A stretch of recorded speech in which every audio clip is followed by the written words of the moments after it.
स्वागत है आप सभी का हमारे यूट्यूब चैनल पर। आज की वीडियो में हम करेंगे कंप्लीट एमजेपी रूल के रिलेटेड जो भी हमारे सब्जेक्ट हैं ग्रेजुएशन यानी कि बीए के। तो इसमें बीए के सभी सेमेस्टर एमजेपी रूल खंड के जितने भी हुए हैं उन सभी की इंग्लिश लिटरेचर का material, exam paper, model paper और साथ ही इम्पोर्टेड वीडियो लेक्चर्स क्लासेस के साथ में सारे वीडियो अपलोडेड हैं। साथ ही सिलेबस का ही वीडियो अपलोड हो चुका है और आपका हमने मॉडल पेपर भी अपलोड कर दिया है सेमेस्टर सेकंड थर्ड का, क्योंकि हम इस सेशन में फर्स्ट थर्ड और फिफ्थ 3 सेमेस्टर की स्टडी करेंगे जिसकी इंग्लिश की क्लासें आपके लिए परमानेंट अवेलेबल होती रहेंगी। क्योंकि आपका मैं थोड़ा समय ले रहा हूँ तो यहाँ पर आपको एमए की भी क्लासेस स्टार्ट हो चुकी हैं, मॉडल पेपर और आपका सिलेबस प्लस और वीडियो भी मैं अपलोड कर चुका हूँ। जिसका भी एमए फर्स्ट ईयर है, फर्स्ट सेमेस्टर में है अगर कोई, तो प्लीज़ हमारे चैनल को आप सब्सक्राइब कीजिएगा, बेल आइकन ऑल पर प्रेस करिएगा जिससे आपको निरंतर अपडेट मिल सके और दोस्तों में भी वीडियो को भेजिएगा। तो यहाँ पर हम क्या करेंगे, इंग्लिश लिटरेचर में जो हमारे पेपर का नाम है ब्रिटिश एंड अमेरिकन ड्रामा। तो यहाँ से ये क्लियर होता है कि हम ब्रिटिश और अमेरिकन ड्रामा के बारे में पढ़ेंगे, यानी कि ब्रिटिश में कौन कौन से राइटर हुए हैं जिन्होंने ड्रामा लिखा है और अमेरिका में कौन कौन से राइटर हुए हैं जिन्होंने ड्रामा लिखा है। ठीक है, तो ये आपका पेपर कोड हो जाएगा। फर्स्ट सेमेस्टर वाले अधिक से अधिक लोग ज्वाइन करें और आपके लिए भी क्लासें अपलोडेड हैं और भी क्लासेस आएंगी, इंग्लिश सभी की चलाएंगे हम और सभी की अवेलेबल भी है। तो यहाँ पर आपका समय रहेगा 3 घंटे का, यहाँ पर 2 घंटे हो सकता है। मैंने मैक्सिमम मार्क आपके 75 दिए हुए हैं, पर आपको ध्यान रहे कि क्वेश्चन आपके लिए 100 दिए होंगे, लेकिन आपको उनमें से कितने अटैम्प्ट करने हैं, ओनली 75। केवल 75 क्वेश्चन को अटैम्प्ट करना है, अधिक को नहीं करना है। यहाँ तक आप क्लियर हो गया होगा।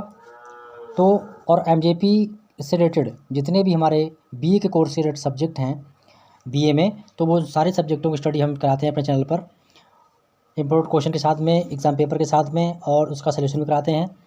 क्योंकि अब रिटन पेपर होगा आपका, यानी लिखित होगा, तो उसमें लिखित के हिसाब से कराएंगे। तो इसके कुछ वीडियो अपलोड हो चुके हैं, ये अगला इजी वीडियो आ रहा है शॉर्ट क्वेश्चन का, वेरी शॉर्ट क्वेश्चन का और वेरी शॉर्ट आंसर जो क्वेश्चन होते हैं उनके लिए हम कहते हैं वन लाइनर क्वेश्चन भी कहते हैं। तो वन लाइनर क्वेश्चन के अंतर्गत या फिर कह सकते हो वेरी शॉर्ट आंसर क्वेश्चन के अंतर्गत हम कंप्लीट करेंगे 30 क्वेश्चन। इसमें से आपके प्लस हो सकते हैं या कुछ कम हो सकते हैं, क्योंकि इंपॉर्टेंट क्वेश्चन हमने इसमें सबमिट किए हैं for all college and university exams. इन्हीं विश्वविद्यालय और कॉलेजों के एग्जाम के लिए बहुत ही इंपॉर्टेंट वीडियो है, सभी के लिए है। यूनिट 7 कंप्लीट करेंगे अमेरिकन ड्रामा, यानी यूनिट 7 जो है वो अमेरिकन ड्रामा के लिए है और यूनिट 6 है वो है ब्रिटिश ड्रामा के लिए। तो आज हम 7 का कंप्लीट करेंगे। यूनिट 7 में एक प्ले है मर्डर इन कैथेड्रल। तो एक मर्डर इनकी हत्या है, कैथेड्रल एक जगह का नाम है। तो इसको इन डिटेल स्टडी करना है। यहाँ पर थोड़ा समझ लीजिए, जो भी थर्ड सेमेस्टर वाले हैं वीडियो को स्किप मत करना, क्योंकि कोई ना कोई चीज़ छूट जाएगी। तो जो कुछ प्ले ऐसे हैं जिनको हमें डिटेल में स्टडी करना है और कुछ नॉन डिटेल्ड वाले हैं तो वो भी आपको बताएंगे। और इसका मैंने मॉडल पेपर अपलोड कर दिया है, आप लोग जाके विजिट करें चैनल पर, वो प्लेलिस्ट ओपन कर लीजिएगा। प्लेलिस्ट का लिंक आपको प्रत्येक वीडियो के डिस्क्रिप्शन में मिल जाएगा। And screen I button show होगा, उसको भी देखकर आप लोग वीडियो को देख सकते हैं। और सभी वीडियो में जो भी मैं सब चीज़ पढ़ा रहा हूँ उनके प्लेलिस्ट में लिंक प्लेलिस्ट का जरूर मिल जाएगा डिस्क्रिप्शन में। तो आइए स्टार्ट करते हैं पहला क्वेश्चन। तो यहाँ तक कोई समझ में आ गया आपके। और 5 जो एमए की क्लासें हैं वो भी बहुत जल्द अपलोड हो जाएंगी। सेमेस्टर 5 भी चलेगा, क्योंकि इंग्लिश का मोटो सबसे ज़्यादा रहता है। सबसे पहले इंग्लिश करवाएंगे, उसके बाद में जिसका पॉलिटिकल साइंस एमए में है। अभी मैंने इसलिए रोक रखा है, आप लोग एमए में आपने कौन से सब्जेक्ट लिए हैं जिन्होंने मेरे चैनल के द्वारा पढ़ाई की है या मेरे साथ पढ़ाई की है, तो अपने सब्जेक्ट फाइनली जो 5th सेमेस्टर लिए हैं उन्हें कमेंट में ज़रूर बताइएगा, जिससे हम आपको वीडियो फटाफट शुरू कर दें अब। क्योंकि मेरे पास अभी तक जो रिकमेंडेशन आई है वो इंग्लिश और पॉलिटिकल साइंस की आई है। इसके अदरवाइज कोई सब्जेक्ट और भी है तो प्लीज़ आप लोग कमेंट में जरूर बताइएगा। क्वेश्चन आपका पहला है, व्हाट डज द फर्स्ट टेम्परर से, यानी कि जो फर्स्ट टेम्परर है इस प्ले में वो क्या कहता है, उसका मतलब क्या कहना चाहता है, वो क्या कहा उसने, क्या कहता है। ठीक है, तो inspires Becket to remember his decent old days.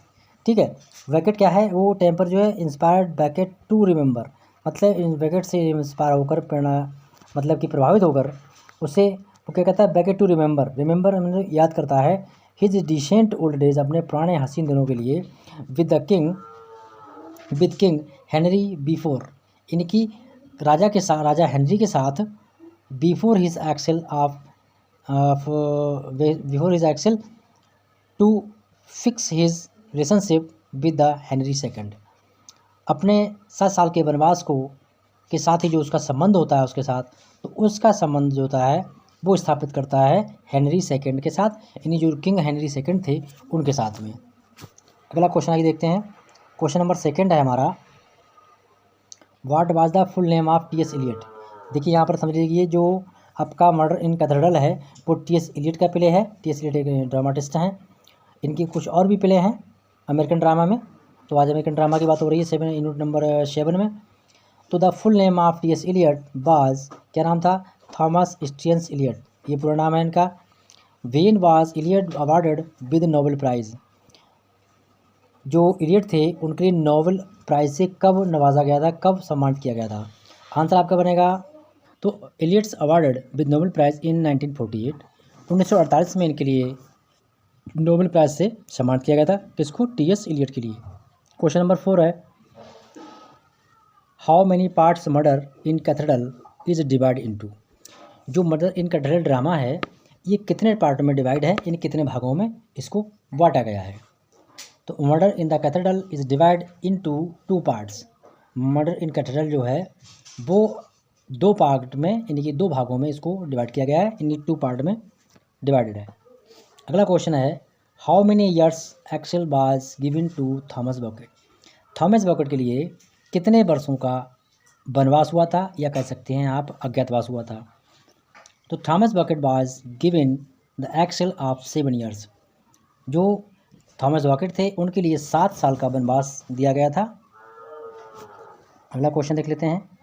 Question number 7 है, who is singing in the play murder in cathedral in the opening. यानी कि जो प्ले है मर्डर इन कैथेड्रल, इसकी शुरुआत में कौन गाता है, यानी कि गीत जो है वो कौन गाता है। तो लिखा है, Canterbury's poor and ordinary women are singing in the place opening. मतलब नाटक के शुरू में ही, एक कैंटरबरी ये भी स्थान है, इंग्लैंड का जगह का नाम है, वहाँ की पुअर और एक साधारण महिला ही उस गीत को गाती है। कब, जब प्ले शुरू होता है या फिर नाटक की शुरुआत में।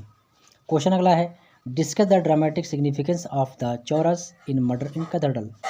आप डिस्कस कीजिए ड्रामेटिक सिग्निफिकेंस, यानी कि नाटकीय महत्व का, क्या नाटकीय महत्व है चौरस का इन मर्डर इन कैथेड्रल नामक प्ले में। चौरस का क्या महत्व है, ऐसे समझिए आप। तो आइए देखते हैं इसका आंसर। आंसर है आपका, द चौरस in the original Greek drama. चौरस जो है वो इन ओरिजिनल ग्रीक ड्रामा में है, यानी ग्रीक एक देश का नाम है। Drama was made up A group of people, जो कि एक लोगों का समूह था, समूह बनाया गया था। Who interpreted the action to the ideals as well as onlookers who witnessed the drama and commented on it without intervening. मतलब इस प्ले को देख के लोगों को, जो ग्रुप था उन लोगों ने कमेंट किया, उसके गवाह बने, वो उन्होंने उसकी मतलब गवाही दी, विटनेस बने हुए कि उस ग्रुप में मतलब जो चौरस है उसके लिए क्या महत्वपूर्ण था ओरिजिनली ग्रीक ड्रामा के लिए। तो ग्रीक ड्रामा में चौरस का बहुत बड़ा महत्वपूर्ण है, मतलब उसका इम्पोर्टेंस है, जो कि विदाउट कमेंट के उसमें वो लोग जुड़ते हैं। तो देखते हैं क्वेश्चन नंबर 8। क्वेश्चन नंबर 8 है, why is T S. Eliot's drama murder in cathedral a poetic drama और प्ले। जो पोएटिक ड्रामा इसमें आपका दिया हुआ murder in cathedral T S. Eliot का ड्रामा है, ये पोएटिक ड्रामा कैसे हो सकता है, या फिर पोएटिक प्ले कैसे हो सकता है, यानी काव्य के रूप में। तो it is written in the style of verse of drama. मतलब ये जो इसका लिखने का जो तरीका है वो वर्स ऑफ ड्रामा में लिखा गया है। सो टी.एस. एलियट, इसीलिए T.S.. Eliot's murder in cathedral is called a poetic play या पोएटिक ड्रामा। क्योंकि ये वर्स ऑफ ड्रामा में लिखा गया है, इसीलिए इसके लिए हम क्या कह सकते हैं, कॉल्ड ए पोएटिक प्ले या फिर और पोएटिक ड्रामा, दोनों में से नाम से हम ले सकते हैं या इसको कह सकते हैं। क्वेश्चन नंबर 9 है, in which year does murder in cathedral take place. कि किस ईयर मर्डर इन कैथेड्रल का जो स्थान है वो किस समय लिया गया था, किस जगह का है, किस साल लिया गया था, किस वर्ष में लिया गया था, इस तरीके से। तो इन 1170 ईस्वी में murder in cathedral take place. 1170 में murder in cathedral take place उसको स्थान दिया गया था, या उसने स्थान प्राप्त किया।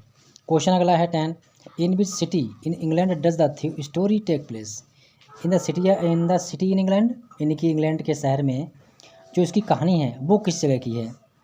तो Canterbury the city in England in which the story take place, मतलब इंग्लैंड में एक जो जगह है उसका नाम है कैंटरबरी, वहीं से ये कहानी ली गई है, या कह सकते हैं आप लोग वहीं से उसी कैंटरबरी से रिलेटेड ये स्टोरी की कहानी है।